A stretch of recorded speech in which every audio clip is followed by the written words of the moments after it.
The birth of Jacob and Esau. Isaac was 40 years old when he married Rebekah, the daughter of Bethuel, the Aramean from Paddan Aram.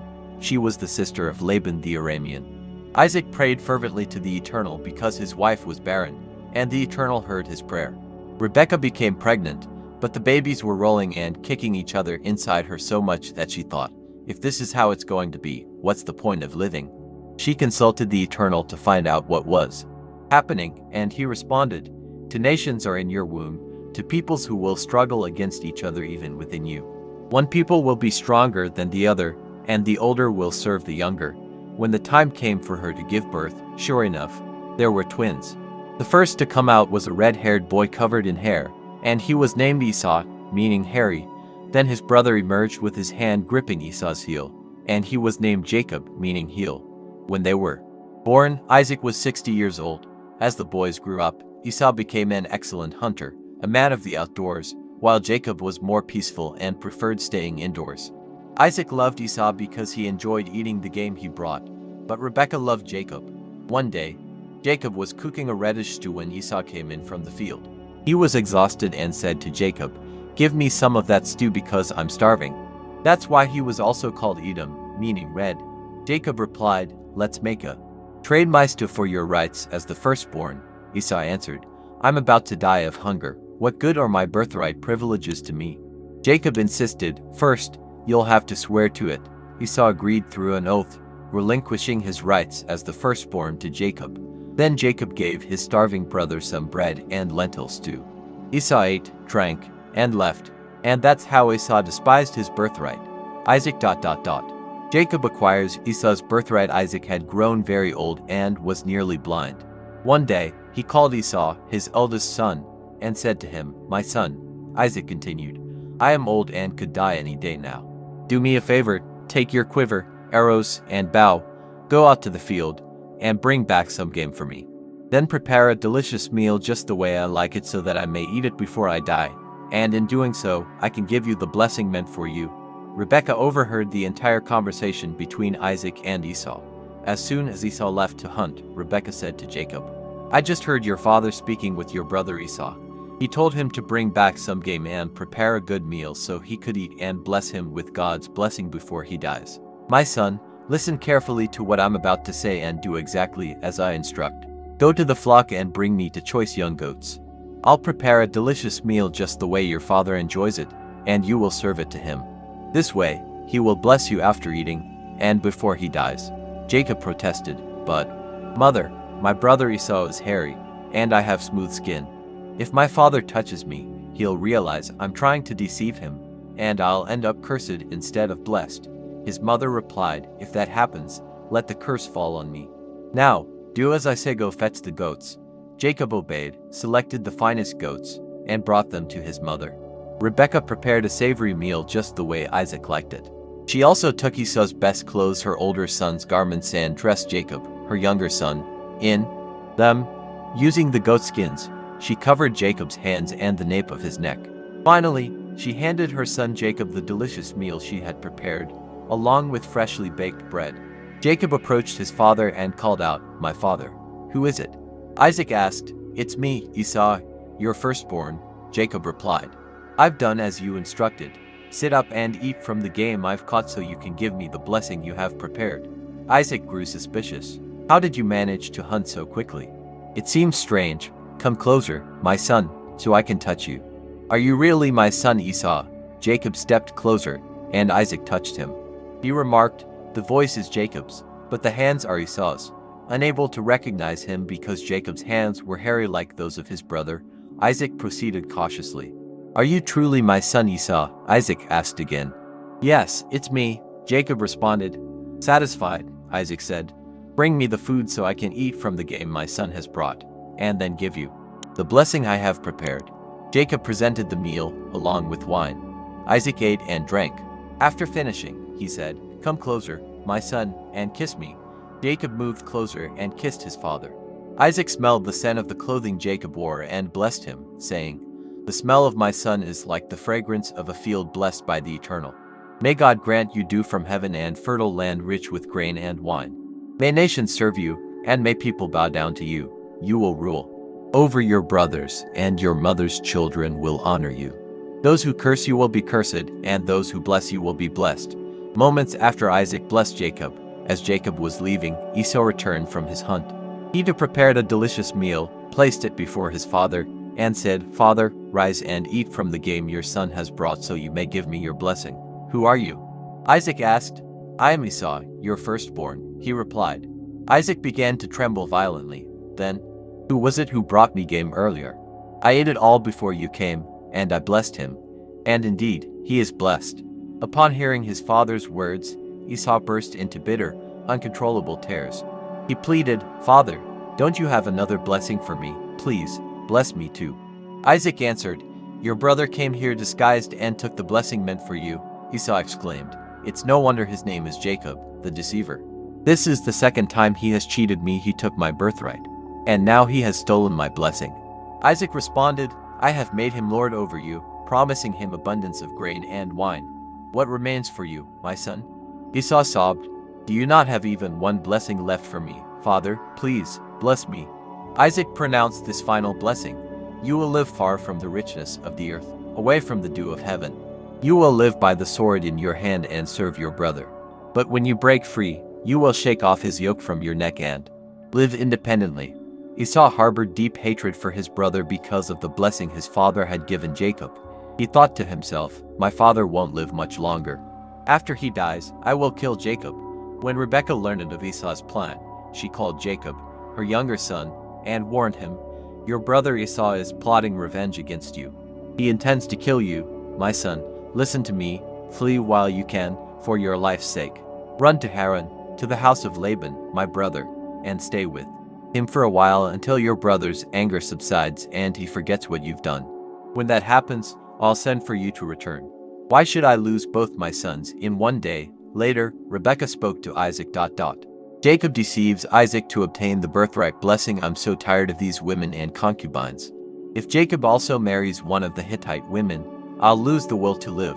Isaac summoned Jacob and blessed him. He commanded his son, "Do not marry any woman from the Canaanite people. Do not stay here. Go to Paddan Aram, to the household of Bethuel, your mother's father, and take a wife from one of the daughters of your uncle Laban. May the Almighty God bless you with many children, making you a great assembly of peoples, and may he grant you and your descendants the blessing of Abraham, so that you may possess this land as an inheritance, the land God gave to Abraham." This was Isaac's farewell to Jacob, who then set out for Paddan Aram to find Laban, the Aramean son of Bethuel, brother of Rebekah, mother of Jacob and Esau. Esau learned that Isaac had blessed Jacob and sent him to Paddan Aram to find a wife there. He also became aware of the added instruction within the blessing, "Do not marry any woman from the Canaanite people." Furthermore, he saw how Jacob had obeyed and gone to Paddan Aram. Realizing how much his father despised the Canaanite women, Esau journeyed to the territory of Ishmael and married Mahalath, the sister of Nebaioth and daughter of Ishmael, Abraham's son. She joined the wives he already had. Jacob left Beersheba and set out for Haran. As night fell, he looked for a place to rest. When it was time to sleep, he prepared. Jacob is sent to Paddan Aram to find a wife. He placed a stone under his head as a pillow and fell asleep. In his dream, he saw a ladder resting on the ground, reaching up to heaven, with angels of God ascending and descending on it. Suddenly, the Eternal appeared to him and said, "I am the Eternal, the God of your father Abraham and the God of Isaac. I give you and your descendants this land where you are lying.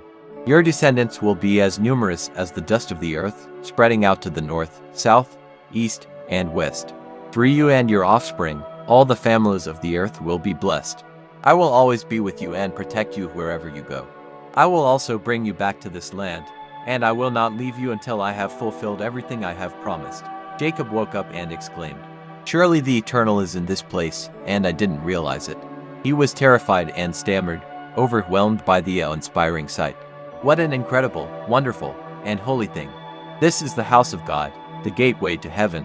Early the next morning, Jacob got up and set the stone he had used as a pillow upright as a pillar to mark the spot. He poured all on it and named the place Bethel, meaning house of God. Up to that day, the city was called Luz. Jacob then made a vow, "If God remains with me and protects me on this journey, if he provides me with clothing and food, and safely brings me back to my father's house, then the Eternal will be my God. This stone that I have set up as a pillar will mark this sacred place. Jacob meets Laban and marries Rachel and Leah as the place of God's dwelling. Jacob vowed, "Of all that he gives me, I will return a tenth." Jacob continued his journey toward the people of the east until he came to a well in an open field.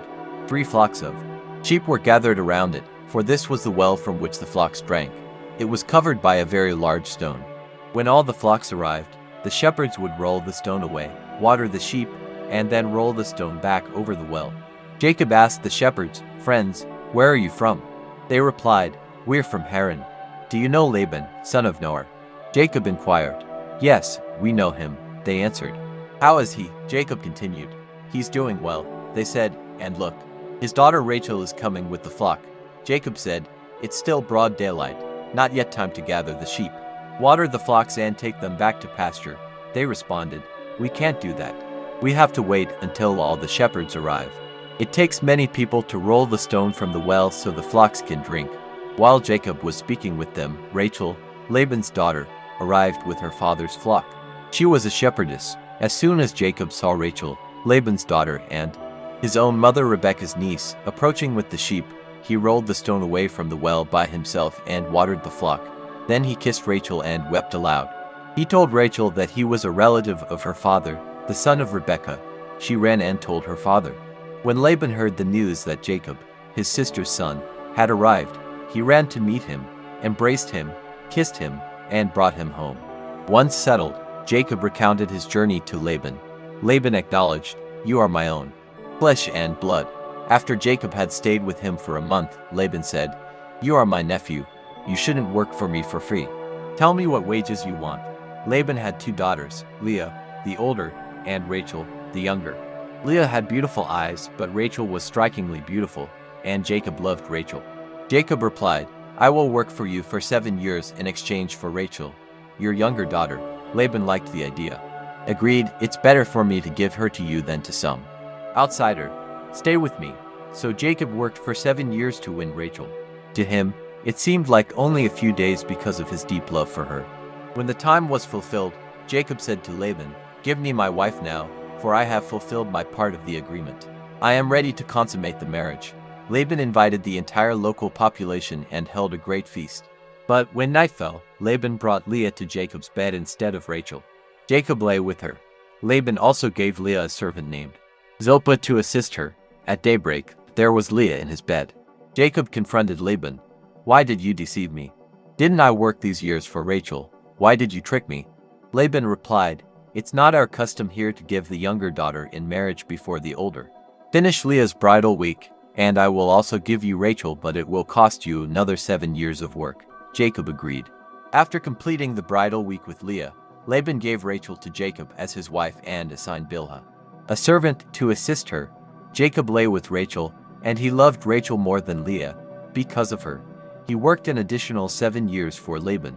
When the Eternal saw that Leah was less loved, he made her fertile, while Rachel remained barren. Leah became pregnant and gave birth to a son. She named him Reuben, saying, "The Eternal has seen my affliction. Surely now my husband will love me."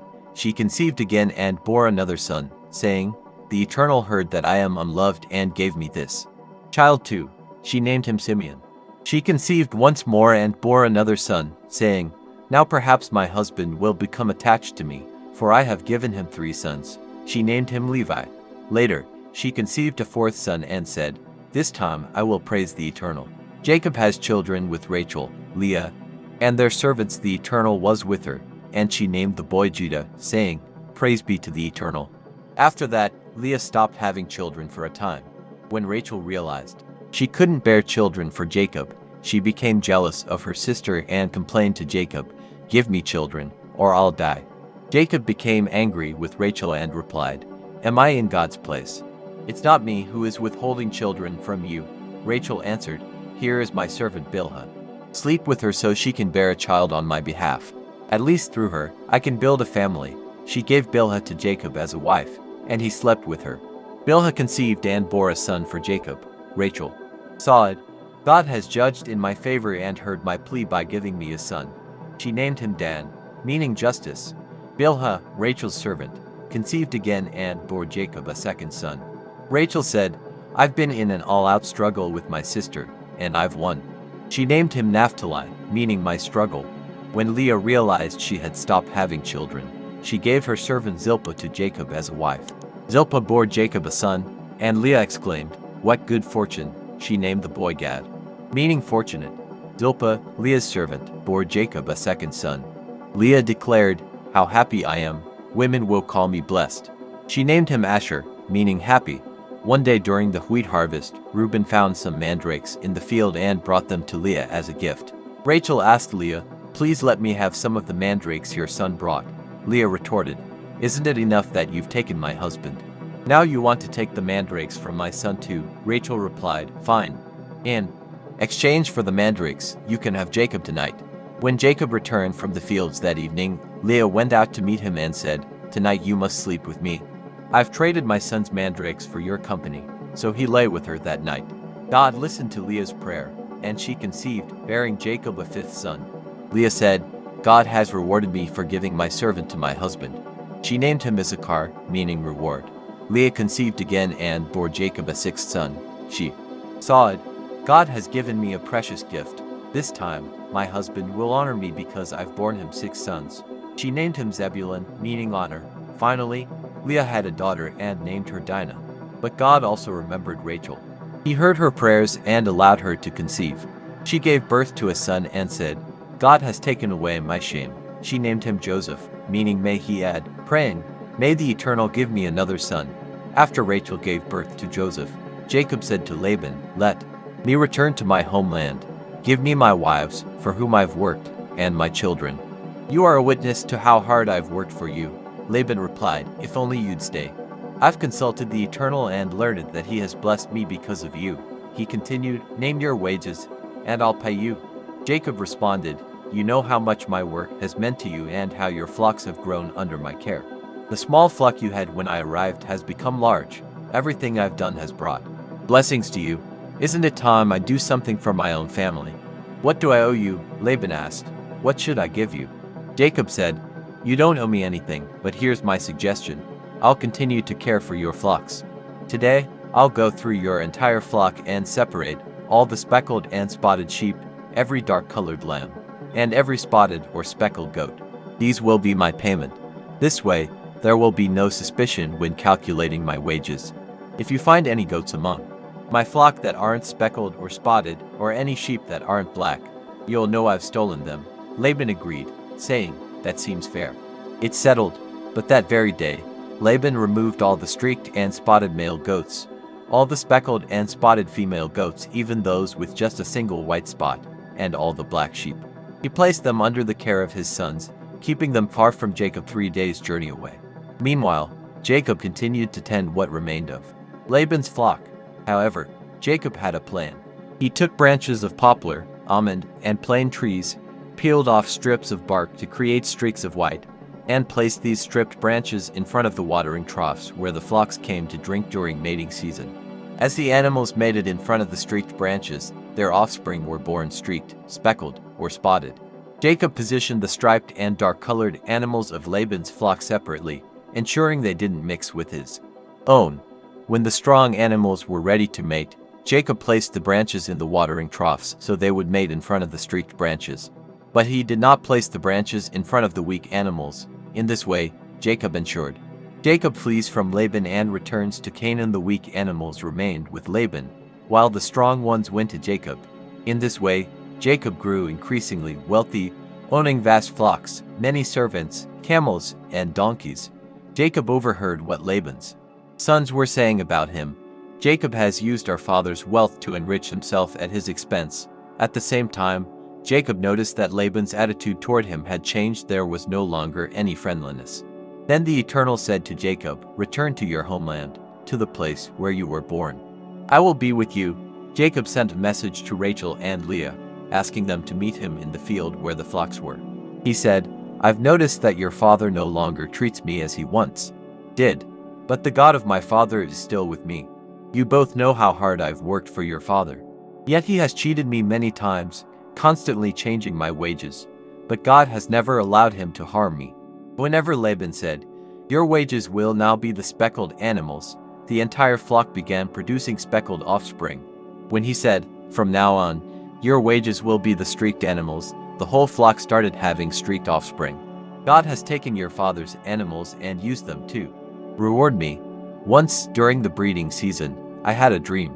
I saw the male goats mating, all streaked, speckled, or spotted. An angel of God called to me in the dream, saying, "Jacob."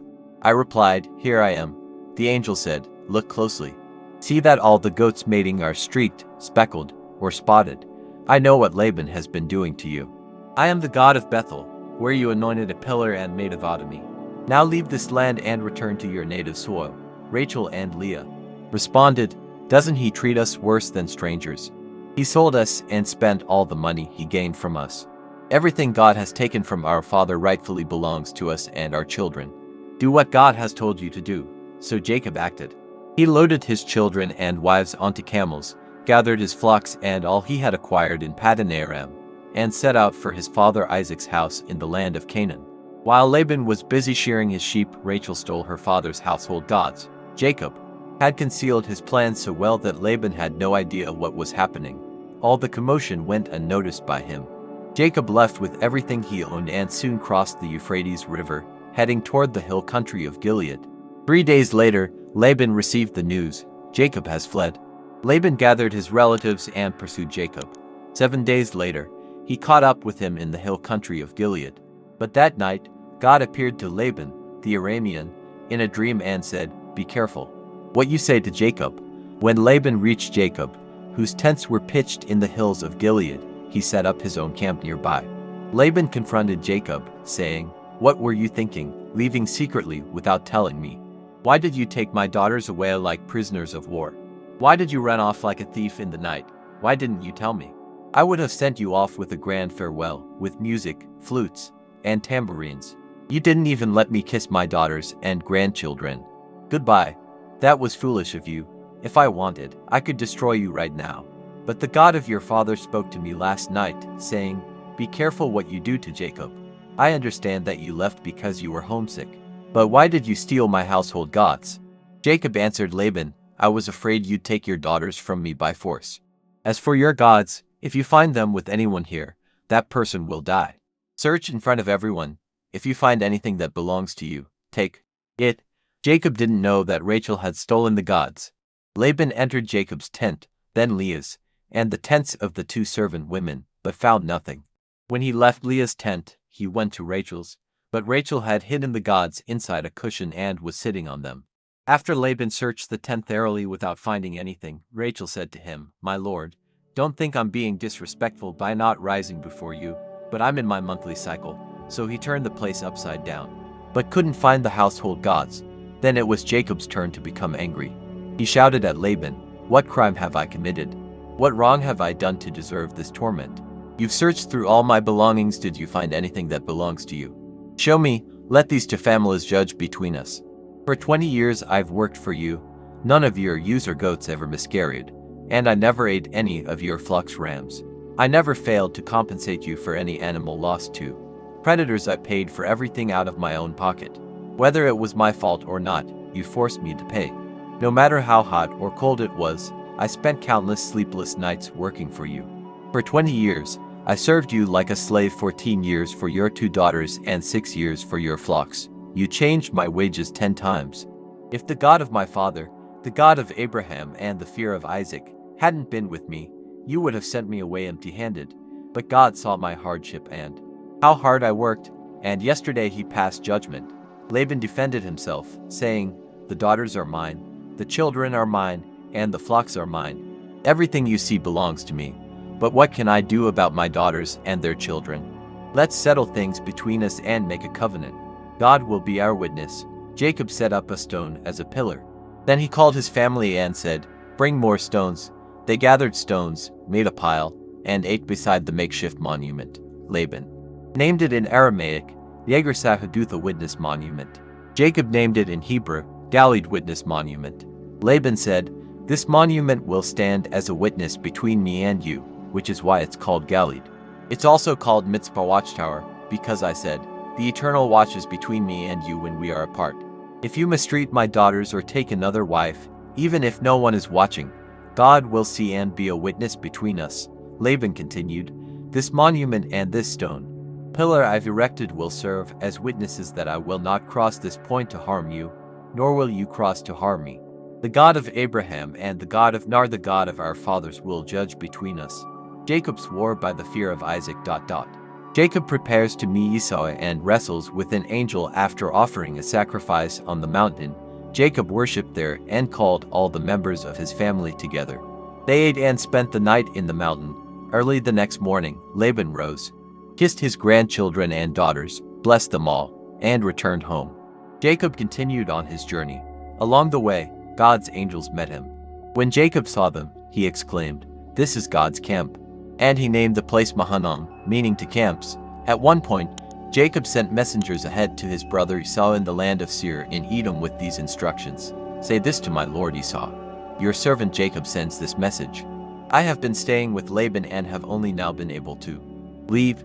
I have acquired livestock, donkeys, sheep, servants, and maidservants. My lord, I hope you will accept me." The messengers returned to Jacob and reported, "We spoke to your brother Esau, and he is coming to meet you with 400 men. Jacob was terrified and overwhelmed with fear.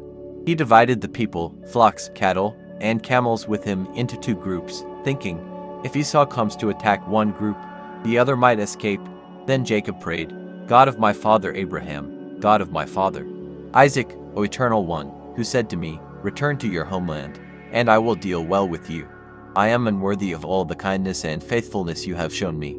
When I left this place and crossed the Jordan, I had nothing but the clothes on my back. But look at me now to camps. Please save me from the wrath and violence of my brother. I am afraid he will come and attack us, me, the mothers, and the children. Yet you yourself promised, 'I will be good to you and make your descendants like the sand of the sea, too numerous to count.'" That night, Jacob stayed there. From everything he owned, he prepared a gift for his brother: 200 female goats, 20 male goats, 200 ewes, 20 rams, 30 camels with their young, 40 cows, 10 bulls, 20 female donkeys, and 10 male donkeys. He assigned a servant to care for each group of animals and instructed them, "Go ahead of me, and keep a good distance between each group of animals." To the man leading the first group, he gave these instructions: "When my brother Esau meets you and asks, 'Who do you belong to? Whose are these animals?' you must answer, 'They belong to your servant Jacob. They are a gift for my lord Esau. Jacob is following behind us."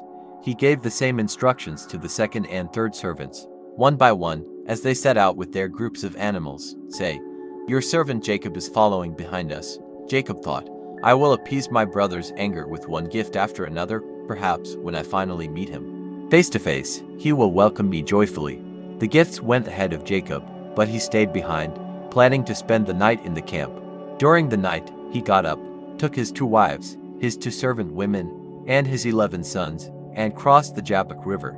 He sent them and all his possessions safely across the stream. Jacob remained alone on the other side, and a man began to wrestle with him. The struggle lasted until daybreak. When the man saw that he could not overpower Jacob, he struck him on the hip socket, dislocating it. The man said, "Let me go, for it is dawn." But Jacob replied, "I will not let you go unless you bless me." The man asked, "What is your name?" "Jacob," he answered. The man said, "Your name will no longer be Jacob. From now on, it will be Israel, because you have struggled with God and prevailed." Jacob asked, "Please tell me your name. Why do you ask my name?" The man replied. Then he blessed Jacob right there. Jacob named the place Peniel, meaning the face of God, for he said, "I have seen God face to face, and yet my life has been spared." Jacob reconciles with Esau face of God, for he said, "I have seen God face to face, and my life has been spared." The sun was rising as he left Peniel, limping because of his hip. That is why, to this day, the Israelites do not eat the tendon attached to the hip socket, because Jacob's hip was dislocated there. Jacob was watching the road when he saw Esau approaching with his 400 men. He immediately divided the children, placing the handmaids and their children at the front, followed by Leah and her children, and finally Rachel and Joseph at the rear. Jacob went ahead of them, and as he approached his brother, he bowed down to the ground 7 times in a gesture of respect. But Esau ran to meet him, embraced him, and kissed him. The two of them wept. Esau looked around at the women and children and asked, "Who are these with you?" Jacob replied, "They are the children God has graciously given me." First, the handmaids and their children came forward and bowed before Esau. Then Leah and her children approached and bowed. Finally, Joseph and Rachel came forward and bowed before him. Esau asked, "And what about all those herds I met on the way? What was their purpose?" Jacob answered, "I sent them ahead hoping they would prepare the way for my Lord to receive me kindly." Esau said, "My brother, I have more than enough. Keep what is yours." But Jacob insisted, "Please, if you truly feel goodwill toward me, accept these gifts. Seeing your face was like seeing the face of God smiling upon me. Accept the gifts, for God has been good to me, and I have more than I need." Seeing his brother's persistence, Esau accepted the gifts. Esau then suggested, "Let us set out together on the journey. I will go ahead of you." But Jacob replied, "My Lord can see that my children are young and fragile, and the flocks and herds have nursing young. If I push them too hard, even for a single day, I could lose the entire flock. So please, my Lord, go ahead of your servant, and I will travel slowly, at the pace of my flocks and children. I will eventually meet you in Seir." Esau offered, "At least let me leave some of my men with you to help." Jacob responded, "There is no need. Your generous reception of me is all I require." So Esau set out for Seir that very day. Meanwhile, Jacob traveled to Succoth. There he built a shelter for himself and stalls for his livestock. That is how the place came to be known as Succoth, meaning shelters, and so Jacob arrived safely. The story of Dinah and the revenge of Simeon and Levi. Jacob arrived safely in Shechem, in the land of Canaan, after traveling all the way from Paddan Aram. He camped near the city and purchased the land where he pitched his tents from the sons of Hamor, the father of Shechem, for 100 pieces of silver. There he built an altar and named it El Elohe Israel, meaning the God of Israel is mighty. One day, Dinah, the daughter of Leah and Jacob, went out to visit some of the local women. Shechem, the son of Hamor and the leader of the region, saw her, raped her, and then became deeply infatuated with her. Desperate to win her affection, he asked his father, Hamor, to secure her as his wife. When Jacob heard that Shechem had raped Dinah, he waited for his sons to return from tending the flocks in the fields before addressing the matter. In the meantime, Hamor, Shechem's father, approached Jacob to negotiate a marriage agreement. On their way home, Jacob's sons learned what had happened and were filled with rage. The rape of their sister by Shechem was something they could neither tolerate nor forgive. Hamor spoke to Jacob and his sons. "My son is deeply in love with your daughter. Please allow him to marry her. Let us make marriages between our families. Give us your daughters and take ours. You can live among us as one family. Settle here and make this place your home. It will be like your own land." Shechem himself pleaded with Dinah's family. "Please accept my proposal. I'll pay any price you ask for the bride. Just name it, no matter how high, and let her become my wife." Jacob's sons responded deceitfully, saying, "This is impossible. We could never give our sister to an uncircumcised man. It would bring disgrace upon us. However, there is one condition under which we might agree. If every man in your community becomes circumcised like us, then we can freely exchange our daughters and arrange other marriages. Only then can we live together as one large, happy family. If this condition is not acceptable to you, we will take our sister and leave." The proposal seemed fair to Hamor and Shechem. Shechem, utterly smitten with Dinah, agreed to fulfill their demands. As the most respected young man in his father's household, he and Hamor went to the town square to address the council of citizens. "These men are friendly toward us," they said. "Let them settle here and feel at ease. There is plenty of room for them in the land. We can even give them our daughters in marriage and take theirs. But they have one condition. All our men must be circumcised like them. This is a great opportunity for us. These people are wealthy and own vast herds of livestock. Through this alliance, everything they have will eventually belong to us as well. Therefore, let us agree to their terms so they will settle among us." All the influential men of the city agreed with Hamor and Shechem, and every male in the city was circumcised. 3 days later, while the men were still in pain, Simeon and Levi, two of Jacob's sons and Dinah's brothers, each armed with a sword, moved through the city as if they owned the place. They killed every male inhabitant, including Hamor and his son Shechem. They rescued Dinah from Shechem's house and left. Afterward, the other sons of Jacob arrived at the scene of the massacre. They looted the city as revenge for Dinah's rape, taking everything they found: livestock, donkeys, goods, and possessions. They also took the women and children as captives, plundering the entire area.